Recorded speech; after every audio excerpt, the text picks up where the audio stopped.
네, 정말 뉴스 읽기로 시작해서 어디로 갈지 모르는 도미노 토크 뉴스는 네모다. 오늘은요, 뉴스는 역사다로 함께하도록 하겠습니다. 네, 이 시간 함께해 주실 분 소개해드리도록 하겠습니다. 김재원 강생님 나와 계십니다. 어서 오세요. 네. 안녕하십니까. 안녕하십니까. 시리님은 우리나라에서 면치기를 언제부터 하게 된지 아세요? 알고 있습니다. 우리나라 면은 그 라면일까요? 이봐요, 한 주 빠지면 그쵸. 제일 중요한 사실을 모르게 되는. 아, 그렇군요. 네. 네. 그러니까 우리나라에서 뭐 메밀을 먹게 된 그 과정을 선생님 얘기해 주셨어요. 그래서 이제 뭐 국수 먹을 때마다 재훈 쌤 얼굴이 자꾸 생각나는 거예요. 아, 이게 흔하지 않은 거였어. 이 라면이 이렇게 맛있는 건 다 이유가 있는 거였어. 뭐 이런 생각들을 하게 되더라고요. 아, 그렇습니까? 네. 독실님은 다 아시는데 모른 척 하시는 거 아니에요? 그렇지 않습니다. 뭔가 읽었죠? 좀 알려주셨으면 좋겠습니다. 네, 알겠습니다. 지난주에 굉장히 역사인데 먹는 얘기를 하니까 진짜로 이렇게 가면서 그래서 지난주에 냉면 한 30번 먹었나 봐요. 이거 쉽지 않은 음식이야 막 이러면서 그러니까 연상작용이 되게 중요하다는 생각을 좀 하게 됐었는데 지난주에 이제 을지면옥 얘기하다 말았잖아요. 그렇죠. 네, 세운상가 얘기하다가 오늘 그 얘기를 좀 해보도록 하겠습니다. 네, 전자제품을 좀 만졌던 남자라면 세운상가 기웃거린 경험이 있을 텐데 저도 그런 경험이 있습니다. 얘기 좀 해봐봐요. 어렸을 때 저 그 컴퓨터를 업그레이드 해준다고 그때는 용산전자상가가 아니라 세운상가였었어요. 제 기억에 아버지가 저를 데리고 가서 저랑 같이 사주시는 그 컴퓨터 갔었던 이제 단골집이 있었습니다. 저 어린 나이 아직도 기억이 나고 그때 컴퓨터가 지금보다 훨씬 무거웠어요.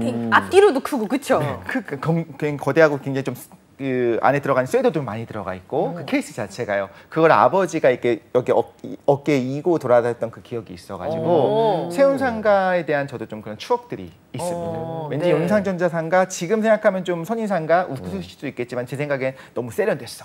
근데 그 세운상가의 그 느낌 있잖아요. 허리우드 극장 같은 그런 느낌. 그게 참 너무 좋았었던. 그래서 오늘 이런 주제가 나온다고 해서 정말 좋았는데 이 일대가 지금 재개발로 좀 시끌시끌하다고 합니다. 세운지구는 전체 개발 면적만 약 44만 9천 제곱미터에 달하는 이제 서울 도심 최대의 그런 대규모 재개발 지역이죠. 이 외에는 지금 이렇게 대규모의 지역이 없을 테니까 이제부터 서울에서는요.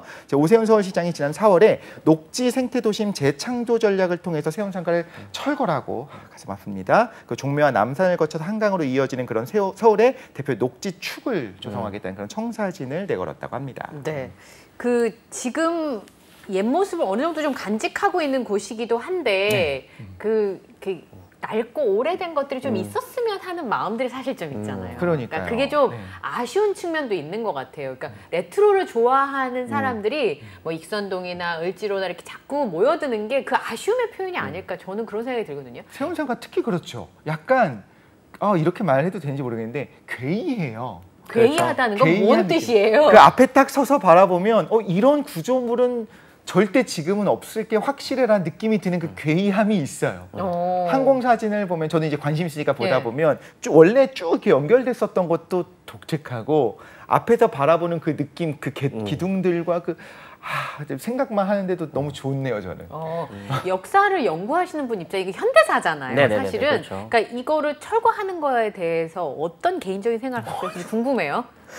굉장히 부담스러운 질문이에요. 사실 이게 아무렇게 대답하시면 그 이유 이제 조성총독부도 같이 여쭤볼 겁니다. 왜냐면 제가 그래서 바로 물어봤잖아요. 개인적으로 그냥 개인적으로는 사실 제가 살고 있는 아파트도 굉장히 구옥이고 그래요. 그리고 저희 와이프도 살았었던 집들도 굉장히 구옥인데 솔직히 사시는 분들 입장에서는 여기가 좀 개발이 되는 게 그때 너무 불편하니까. 네, 개발이 됐으면 좋겠는 게 좀 심정적으로는 이해는 되죠. 네. 근데 이제 그런 좀 어떻게 보면 역사적이다라고 할 수 있는 건축물들이 사라지는 거는 이제 저 역사학자로서는 이성적으로는 저게 좀 보존되면 좋을 텐데라고 하는 게 조금 약간 충돌이 계속 되는 부분도 있습니다. 근데 조금 실제로 이 안에 사시는 분들 같은 경우에 뭐 이게 법적으로 개발에 묶여버리면 리모델링을 하기에도 힘들고요. 그것도 조금 그렇죠. 네네네.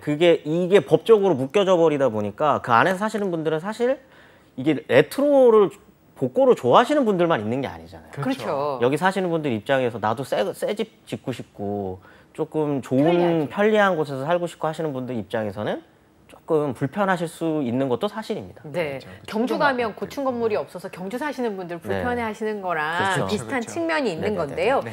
근데 지금은 서울이 진짜 넓잖아요. 이쪽 끝에 저쪽 끝까지 가는데 뭐 어떨 때는 부산 가는 것보다 더 멀 때도 있는데 막 차가 막히면.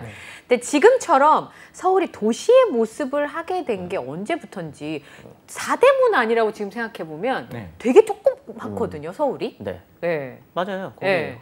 거기가 서울이에요. 사대문 안만 서울입니다. 동대문, 남대문 여기요? 네네네. 거기만 이렇게가 서울이고, 네.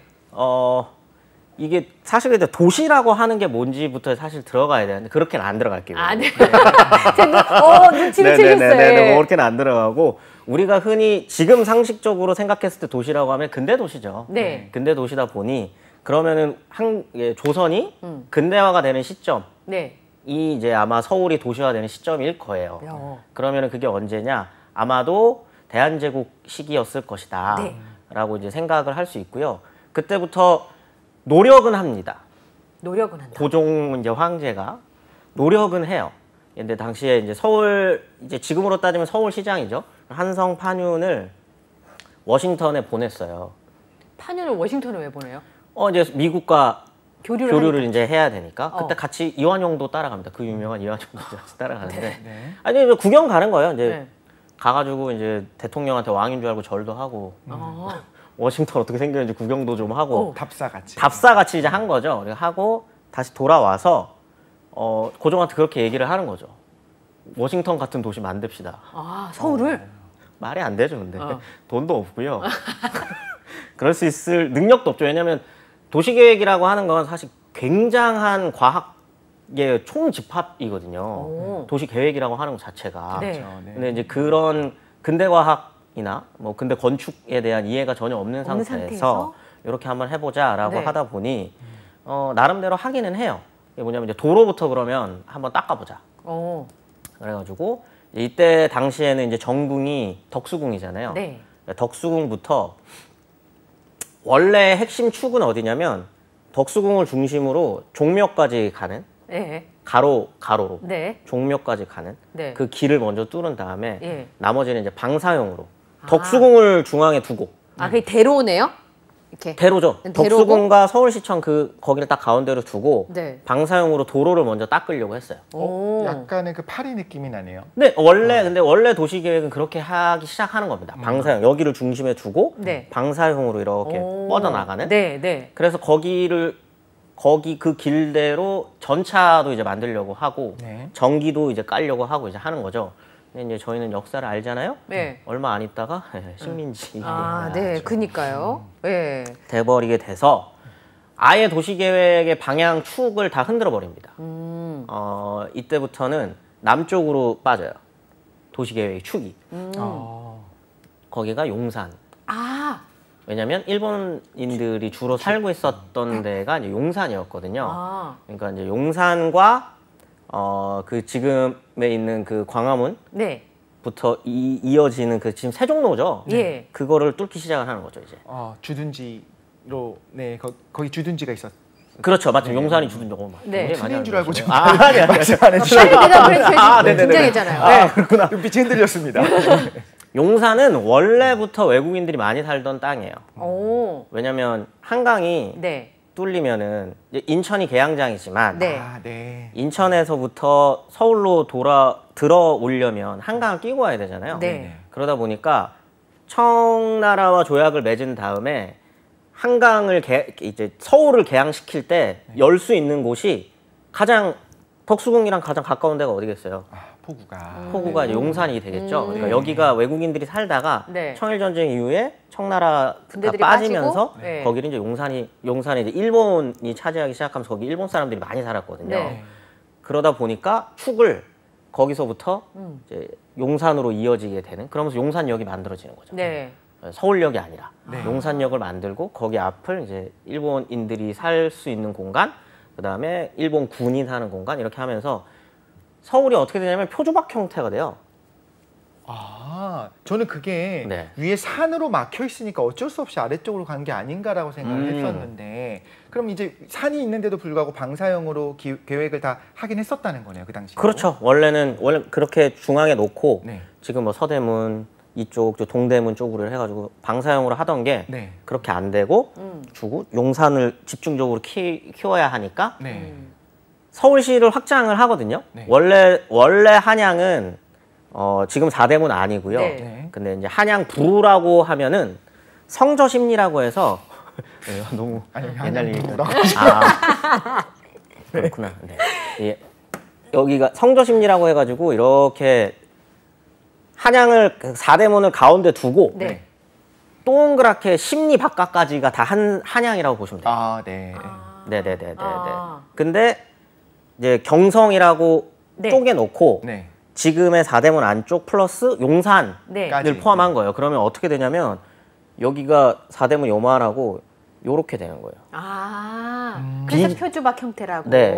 눈사람. 아, 눈사람. 눈사람 형태라고 서양대. 생각하시면 돼요. 오. 이상해진 거죠, 서울이. 그쵸. 네. 도시라고 하기는. 네, 확장이 이상하게 돼요. 근데 뭐 일본인들 입장에서는 그게 가장 효율적이죠. 왜냐하면 자기네들 사는 곳과 행정의 중심지가 연결이 돼야 되니까. 네. 그러면서 그렇게 이제 발전을 시작하면서 축을 어떻게 생각하시면 되냐면 조선총독부, 네. 광화문 앞에 있는 네. 조선총독부, 그다음 서울 경성구청, 지금의 네. 서울시청이죠. 네. 그다음에 지금 명동에 있는 거기가 이제 은행들이 이제 지금 한국은행 있는 그쵸. 데가 아, 네, 조선 네. 예. 이제 뭐 식산은행 같은 그런 은행들이 생기는 거죠. 네. 그다음에 그 밑으로 주거지. 그래서 이렇게 쭉 일렬로 이어지는 연결되는. 라인이 이제 30년대까지 이제 쭉 완성이 되는 겁니다. 네. 네. 그렇게 해서 만들어지는 거죠. 그런데 이제 전쟁이라고 하는 과정을 거치게 되잖아요. 네. 조선은 전쟁을 크게 중앙 한국 전쟁만 생각하시는데 그 전에도 전쟁이 있죠. 네. 한국은 태평양 전쟁과 중일 전쟁을 겪죠. 네. 네. 그러다 보니까 서울이 그 전쟁 시기에도 당연히 모양을 바꿉니다. 아, 그래요? 왜냐면 여기가 이제 병참 기지화를 아, 네. 해야 되고 가깝다 보니까. 네네. 네, 이제 공업화가 제대로 이루어져야 되다 보니까 네. 공업 단지를 형성하기 시작해요.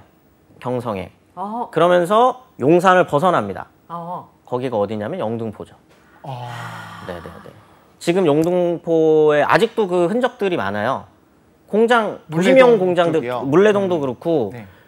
지금 타임스퀘어 자리 네, 있잖아요. 네, 네. 거기 원래 방직 공장입니다. 방직 공장. 네, 맞아요. 네. 알고 있었습니다. 네네네. 거기서 그 오래된 알고 있는 방직 걸- 공장을 예전에 빌려가지고 그 모 방송에서 뭐 여러 가지 이렇게 프로그램 진행한 적이 네네네네. 있었어요. 네. 어. 거기뿐만 아니라 주변 영등포는 그 완전히 그냥 공장지대였어요. 그때부터. 네, 공장지대고 공장지대 그 근처에 이제 주거지를 만드는 거죠. 그러면서 조금씩 넓혀가는 곳이 지금 서울의 동쪽과 동북 쪽이라고 할 수 있는 네. 그 어디죠? 지금 그 종암동, 네. 그다음에 그 성신여대 그 근처에 있는 보문동 네. 이쪽들이 보면 다 개량 한옥 느낌으로 있는 거를 아실 수 있어요. 가서 보시면 네. 그게 다 일제시대에 주거지로 만들어 놓은 거예요. 거기는 주거지, 영등포 쪽은 공장지대. 공장지대 네, 네, 네, 이렇게. 이렇게 해서 만들고 그다음에 나름대로 그 베버리 힐스처럼 네. 일제도 고급 주거 단지를 만들어요. 있겠죠. 네. 자기들. 고급 주거 단지를. 근데 고급 주거 단지 하면은 그 풍경이 이게 떠오르는 것들이 있잖아요. 뒤에 산도 있고. 한남동이나 뭐. 네, 그렇죠. 그다음에 앞에 강도 흘러야 돼. 네. 정확하십니다. 한남동이 이제 그때 만들어진 거죠. 아, 그때부터. 네, 한남동, 그다음에 그 근처에 있는 동네들, 네. 뭐 서빙고 이쪽으로 해서 고급 주거지가 이제 형성이 되고요. 어. 지금 강남의 어떻게 보면 좀 전사라고 할 수 있겠죠. 그 네, 동네가. 네. 네. 그런 동네가 이렇게 만들어졌는데 당연히 이렇게 쭉 하면 뭔가 서울이 뭔가 개발되네? 예. 뭐 이런 느낌이잖아요. 네. 그렇죠. 네, 조선인은 거기 살 수 없습니다. 아, 일본인 살수 주거지. 없어요? 너무 비싸서요. 아, 비싸서. 너무 비쌉니다. 네. 가격이 어느 정도냐면 그 기록이 그렇게 돼 있어요. 심지어 조선 총독부의 고위급 관리도 네. 공무원도 네. 토막굴에서 살았다고 돼 있어요. 네. 사실 지금도 한남동은 못 삽니다. 한남동뿐만 아니라 네. 경성에 있는 웬만한 주택을 소유할 수 없는 거예요. 아, 조선인은. 이미 그때는. 네. 네. 너무 심한 거 아니에요? 어떻게 네. 그렇게까지? 그러니까 정말 소수의 중산층 이상에 가서 진짜 1%도 안 되는 그런 사람들을 제외하고는 네. 거의 대부분은 교회 바깥에 토막굴이 뭐냐면요. 정말 그냥 땅 파가지고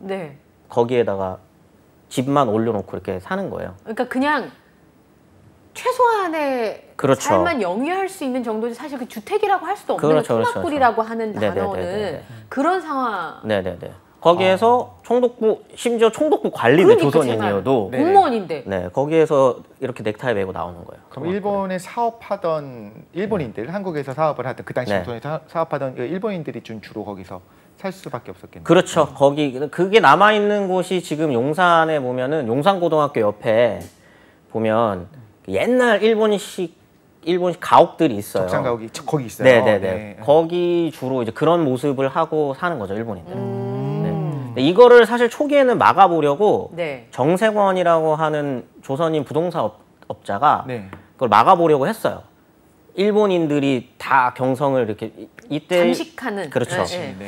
네. 한 30% 정도 되거든요. 20% 많게는 한 30% 정도까지 봐요. 경성 인구에. 네. 근데 이걸 막아보려고 조선인들이 살 수 있는 주거 공간을 만들자라고 해서 형성하는 곳이 어디냐면 지금 익선동이랑 북촌입니다. 원래 이제 조선의 사대부들이 주로 살던 네, 지역을 네, 이제 네. 그렇게 만들어 보자고 네, 해서 네, 만들어진 네, 게 그쪽이라는 네, 네, 거죠. 네, 네. 제가 문득 궁금해서 여쭤보는 건데 일본에서 우리나라에 와서 사업을 하고 하는 사람들은 주로 어떤 사람들이었던 거예요? 조선에 온 일본인들은? 그 재경 일본인들을 네. 말씀하시는 거죠. 장사하시는 분들도 있고요. 그다음 네. 관료들도 있고 한데 굉장히 복잡한 문제인데. 왜냐하면 네, 네, 네, 네. 일본에서 조선에 건너와서 삶을 영위할 정도면 일본 내에서 자리 잡기 어려운 무슨 이유가 있지 않았을까라는 추측 때문에 제가 드리는 말씀이에요. 맞습니다. 그런 분들이 초기에 많이 오세요. 네. 그래서 그 안에서도 그러니까 이제 구조를 이렇게 따져야 되죠. 일본 본국이 있고 네. 식민지 조선이 있는 거잖아요. 네. 그럼 그 안에서 자기네들끼리 등급을 나눠요. 등급을 나눠요? 나중에 이제 만주국도 생기고 네. 중국인도 이제 중국도 침략을 하고 이렇게 하잖아요. 네. 인종별로 등급을 매겨요. 네. 일본인들끼리도? 1등 시민, 네, 1등 시민, 이렇게. 2등 시민 이렇게 하는데 경성에 사는 일본인은 한 1.5 정도 됩니다. 일본인인데도 불구하고 네, 공부를 네, 하지 약간 않으니까. 무시받아요. 약간 무시받는 게 있고 2등 신민이라는 표현을 많이 쓰잖아요. 그게 네. 이제 조선인인데 그런 거죠. 그렇게 이제 등급들을 나누는 거죠.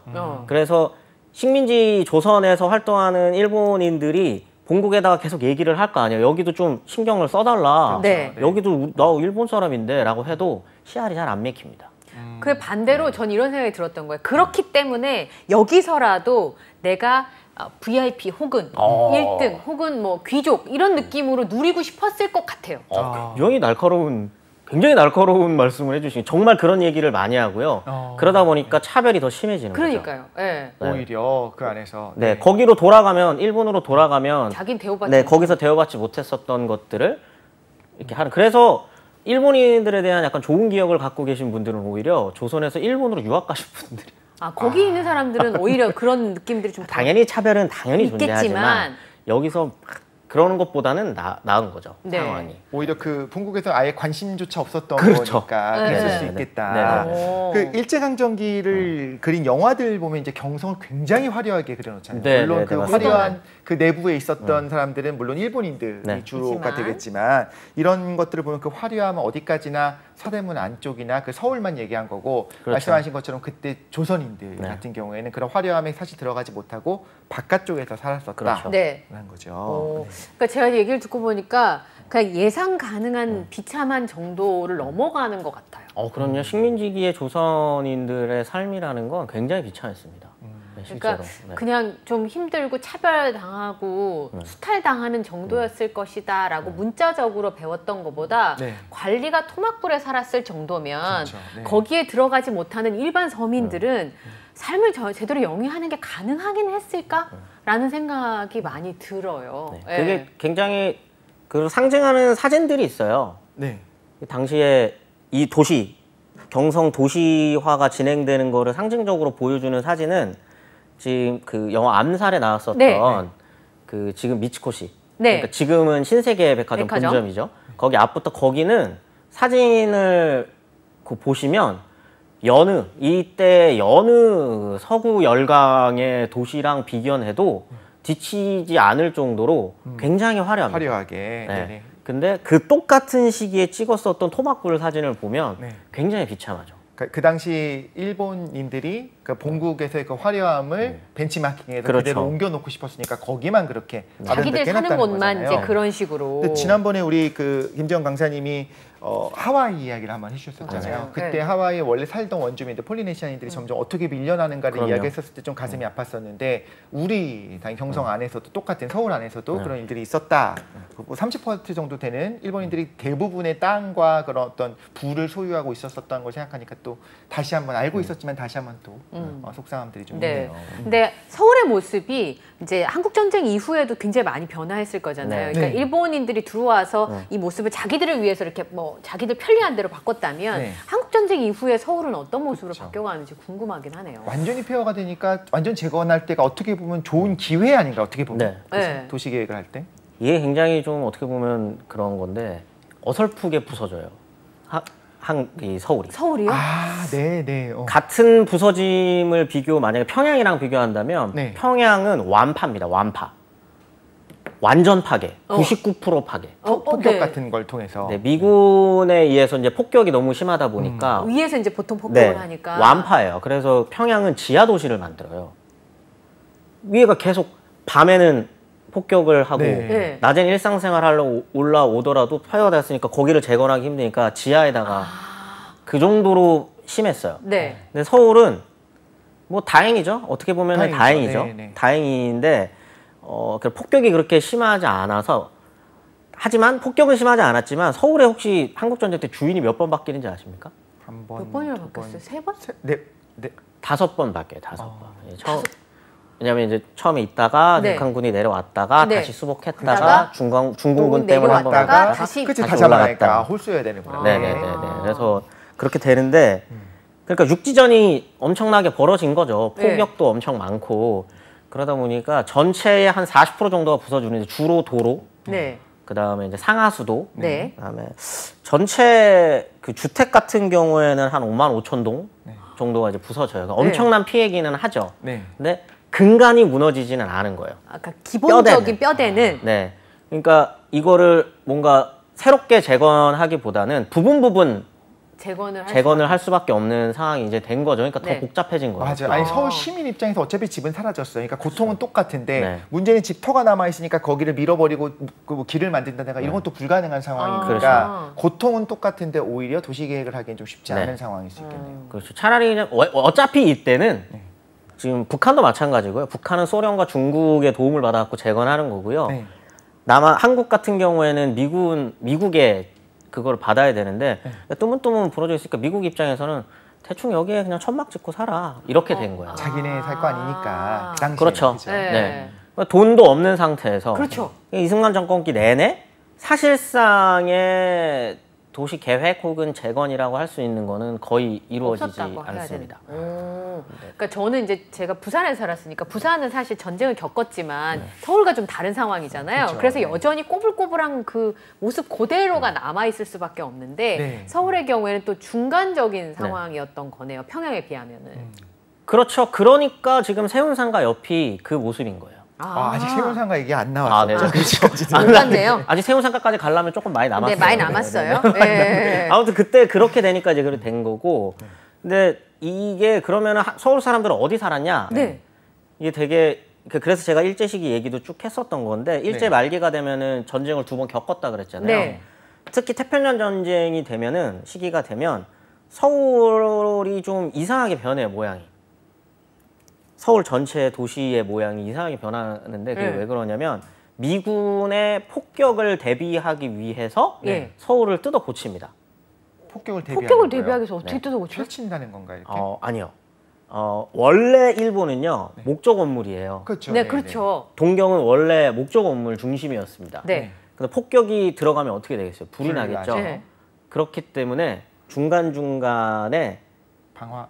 그렇죠. 네. 방공호를 짓는다는 명목으로 중간중간에 건물을 통으로 뜯어내요. 비워버리는군요. 불이 퍼지지 않게. 네. 근데 한국에도 똑같이. 경성에도 똑같이 이제 방공호 겸 방호를 할 수 있는 곳을 해야 되는데 일본에다가는 그럴싸하게 이제 콘크리트도 치고 뭐도 하고 이렇게 해가지고 포도 내고 쏠 수 있는 네. 미군 비행기를 쏠 수 있는 뭐 이런 거를 이렇게 만들었겠죠. 네. 근데 그 돈이 경성에 쓰이지 않는 거죠. 그렇죠. 네. 그러면 어떻게 되겠어요? 부서진 채로 냅둡니다. 구멍만 내놓는 일단 거예요. 아, 그럼 놔둔 밀어버리기만 거예요. 하는 거예요? 네, 중간중간 뻥뻥 밀어버려요. 산불 났을 때 그 나무들 좀 자르는 것처럼 네네네네. 그냥 비워만 놓고 있는. 비우는 것도 그냥 건물을 부시고 마는 거예요. 그렇게 해놓고 불이 안 번지게. 네. 그리고 거기 지하만 파놓고 그럼 네. 거기 숨어라. 오. 이렇게 해놓는 거죠. 네. 거기에 삽니다. 한국 사람들이. 해방 이후에. 해방 이후에 이제 거의 일본 사람들이 다 다 가고 적산가옥으로 이제 일본인들이 있었던 집들이 있지만 그거 서민들이 어떻게 사요? 그쵸. 살 수가 없으니까. 거기 이제 당연히 이제 돈 있는 네. 일부 이제 부자들이 부유층들이? 이제 부유층들이 이제 그래요. 사는 네네. 거고 서울에서 실제로 근무를 하는 노동자들이나 서민 일반 서민들 같은 경우에는 거기에다가 판자촌을 형성해서 사는 거죠. 비바람이라도 피해야 되니까. 그렇죠. 그 주인 없는 땅은 거기밖에 없으니. 그렇죠. 거기서. 거기를 그래서 서울이 뭐라고 하냐 원래는 방공용지인데 서울이 그대로 물려받은 다음에 거기를 공원이라는 이름으로 불러요. 공원. 그래서 공원용지라는 이름으로 부르거든요. 그런 땅들을 네, 그냥 이름 붙일 게 없으니까 그렇게 그냥 붙인 붙인 거예요. 거예요? 그다음에 이제 방공호 같은 경우 산에도 많으니까 네. 거기는 다 공원용지거든요. 네. 그러니까 그렇게 이제 불러놓는 거죠. 그래놓고 거기에 판자촌들을 형성해서 사는 건데 네. 그 가장 대표적인 방공호의 네. 공원용지가 지금 세운상가입니다. 아. 네네네. 그렇게 지금 생각하면 그 세운상가 처음에 만들어졌을 때 그 항공 사진을 보면 세로 이렇게 길게 돼 네. 있잖아요.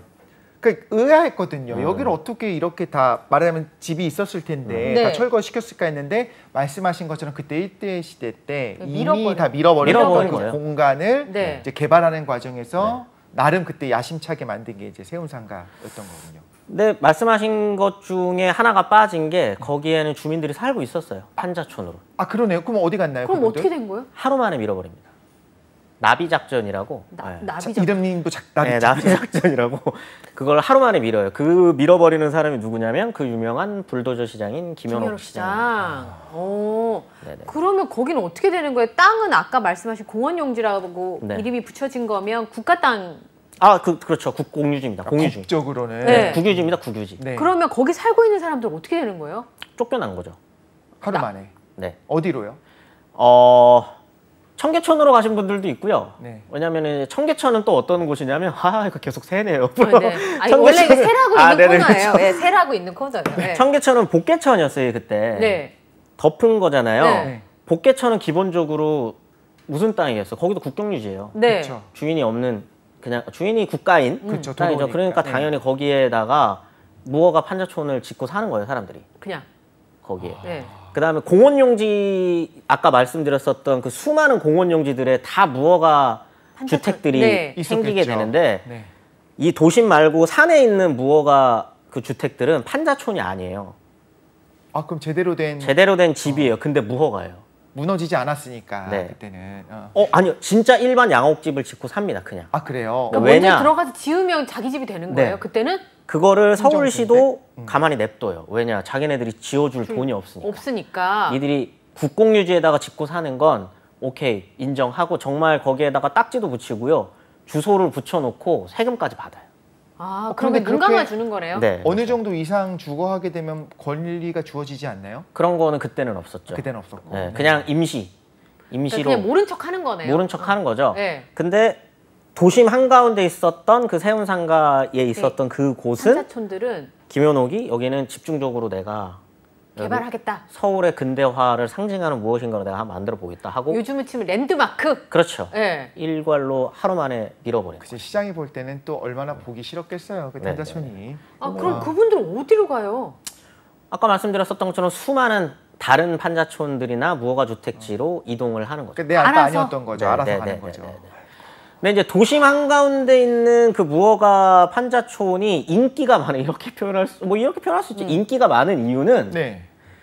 아까 말했었던 그 방공호를 만든 일제가 의도치 않게 그분들한테 그걸 준 거예요, 공간을. 왜냐?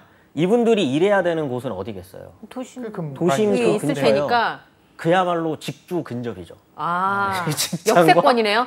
그렇죠. 지금 직장과 거기가 가깝다 보니까 네. 그 방공호들이 그렇게 인기가 있었던 거예요. 그래서 네. 거기에다가 판자촌을 형성해서 살았었던 건데 네. 예, 지금 세운상가 거기는 한 방에 밀어버리는 네. 그렇게 돼서 거기에 들어가시는 분들은 네.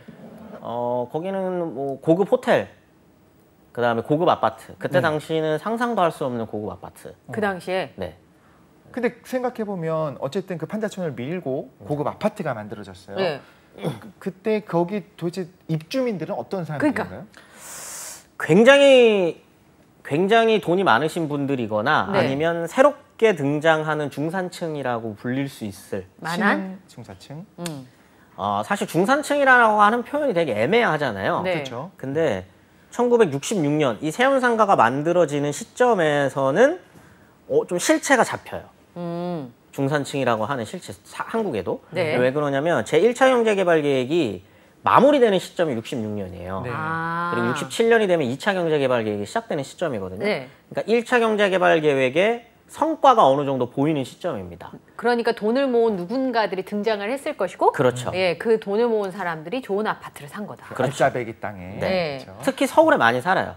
일반 전체 한국의 임금 대비 서울이 한 2배 정도 높고요. 그때도 이미 벌써. 네네네. 예. 그렇기도 하고 일단 학력도 서울이 학교가 워낙 많고 네. 대학도 많고 이러다 보니까 그런 격차도 심하고 그러니까 약간 중산층이라고 불릴 수 있을 만한 사람들이 살기 너무나도 좋은 조건이었던 거죠. 그래서 이들을 위한 주거지가 필요하다라고 네. 하는 목적 속에서 처음에 만들어지는 게 이제 세운상가가 되는 거예요. 그럼 이미 그때 약간의 소득으로 인한 이 계층이 분류가 되기 시작하네요. 그렇죠. 그렇죠. 이미 서울에 사는 사람과 지방에 사는 사람의 격차가 커지고 네. 또 심지어 교육의 기회조차도 서울에 사시는 분들에게 훨씬 더 많이 제공이 되니까 교육은 나중에 어쨌든 소득의 격차로 이어지지 않겠습니까? 66년에 김현옥 서울시장이 처음으로 국회에 가가지고 발표를 해요. 이제 서울시는 이렇게 발전을 합니다라고 할 때 이게 굉장히 상징적이고 역사적으로도 의미 있는 발언이거든요. 앞으로 서울 시민은 중산층과 서민으로 나눈다라고 발표를 합니다. 어떻게 그렇게 말할 수 있어요? 왜냐하면 중산층이라고 하는 게 워낙 사회적으로 이슈가 되고 있었어요. 그 당시에도 벌써. 여야가 그때 당시에 야당이었었던 곳에서는 우리 정당이야말로 중산층을 상징하는 정당이 될 거다. 네. 막 그럼 이제 여당에서 그러는 거죠. 그럼 중산층이 뭔데? 네. 라고 하면서 중산층 논쟁이라고 하는 게 한국 사회에서 처음으로 촉발됐었던 시기예요. 그러니까 중산층이라고 하는 집단이 조금씩 만들어지는 그 시기, 그때 김현옥 서울시장이 서울은 앞으로 중산층을 위한 도시로 발전할 겁니다. 라고 하는 걸 국회에서 천명을 한 거죠. 그때 굉장히 그러니까 선진적이고 좋은 그렇죠. 긍정적인 이미지로 보여준 거네요. 뭐 재벌 이런 거 아니고 그렇죠. 뭔가 일제 부역자들도 아니고 네. 그런 게 아니고 스스로 자수성가한 그렇죠. 능력 있는 사람들의 도시를 만들겠다. 어떻게 보면 욕망을 자극시킨 거예요. 왜냐하면 매력적인 단어잖아요. 네. 중산층이라는 중산층. 게. 우리가 나도 노력하면 일하면 중산층이 될 수 있어라는 환상 같은 거를 심어주는 거거든요. 그렇죠. 수포자인 우리 아이도 노력하면 필지상 받을 수 있어. 약간 이런 느낌이 좀 있긴 하네요. 그만큼 불가능한 얘기라는 거예요? 지금은 쉽지 않지 않아. 지금은 쉽지 않죠. 그렇죠. 지금은 쉽지 네. 않죠. 근데 그때도 쉽지 않았습니다. 네. 사실. 화이트 칼라 노동자가 된다는 건 굉장히 어려운 일이었지만 하지만 전혀 손에 잡히지 않을 것 같은 건 또 아니었거든요. 그러니까 그 욕망을 자극해서 서울은 앞으로 이런 도시가 될 거니 니네도 열심히 해서 서울에 들어와서 살 수 있는 사람들이 돼봐. 네. 이런 약간 메시지를 던지는 거죠. 그때의 정치와 지금의 정치가 똑같은데요, 제가 보기에 속성상. 그 맞는 것 같아요. 그렇죠. 네, 지금 네. 하고 있는 얘기와 그러니까 서울이 조금 지금보다 발달했다는 것과 글로벌화됐다는 것 외에는 네. 제가 봤을 때 비슷하다는 얘기가 드는 그렇죠. 그런 부분입니다. 중산층을 대표하고 중산층에게 지지를 받고 싶어하는 건 모든 정당들이 이렇게 하는 것 같으니까 네. 처음엔 전 세운상가 이야기를 하는 줄 알았는데 역시나 네. 일제강점기부터 시작해서 서울의 역사 전체를 좀 아우르는 가치 있는 시간이었다. 원래는 거기서 시작을 했는데 샌 거죠, 옆길로. 아니 그 상징이 세운상가예요. 그 중산층의 상징이. 네. 오늘의 마무리는 그 상징이 세운상가다. 그런데 다시 이제 공원으로 네. 돌려놓으려고 한다. 네, 까지 정리를 하도록 하겠습니다. 네, 그렇습니다. 네, 선생님 보내드려야 될 것 같아요. 네, 이제. 그러니까요. 방송 끝내야 돼서. 네. 네. 네. 그럼 지금까지 뉴스는 역사다. 우리 김지영 강사님과 함께했습니다. 네, 오늘 함께해 주셔서 감사합니다. 고맙습니다. 감사합니다.